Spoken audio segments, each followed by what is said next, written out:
Then they heard about homeschooling. That's when my life changed forever. That might sound exaggerated, but I assure you it's not. Homeschooling was a massive shift for our whole family. But far beyond the change to our routine and manner of education, homeschooling changed the trajectory of my life and even the lives of the children I'd one day have. Neither of my parents had heard of homeschooling until one morning when my mom was listening to Christian radio and heard an interview with Dr. Raymond Moore, considered by many the father of the modern-day homeschool movement in America. He talked about his book on homeschooling, Better Late Than Early, and his ideas for educating children in a way that involved more than just academics, but also included things like faith, family, work, and service. My mom was intrigued, but just by the idea of homeschooling. Not for our family, she thought. However, when she casually mentioned the interview to my dad, he was immediately all in. "This is the answer we've been looking for," he said. "We're doing this." It took some time, prayer, and convincing my mom that she really could homeschool us. But by the time the next school year began, we were homeschoolers.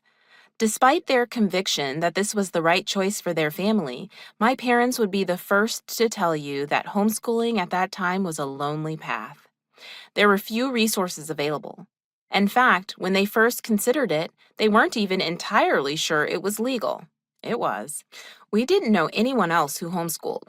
Hardest of all, though, were the reactions from family members, friends, people at the school we were leaving, and even strangers. They responded with everything from disbelief to suspicion, concern, or even anger. Because neither of my parents possessed teaching credentials or even college degrees, most people assumed they were unqualified to teach their children. Plenty of people told them they were making a big mistake with their children's lives. And, as many had predicted, that first year was hard. It was a radical adjustment for all of us.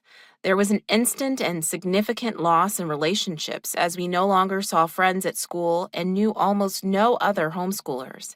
My mom went from a full-time stay-at-home mom to a full-time homeschooling mom. She now had two full-time jobs, and the transition was challenging and lonely. School was different, too. There was a new curriculum, a new teacher, who was also our mom, a new schedule, and a new routine. In the earliest days of that first year, we'd start the morning at the kitchen table with our big pile of school books. Even though there was no flag, we'd stand and say the Pledge of Allegiance. That was how the day began at school, after prayer anyway, so that was what we did at home. But it didn't last because it felt silly, and we all knew it.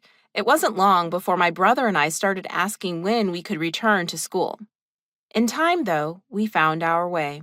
I remember some hard and incredibly lonely parts of that first year and even the second. By year 3, we had settled into homeschooling, which was a good fit. It grew into a very good fit. Those are the memories of homeschooling that fill my heart to this day.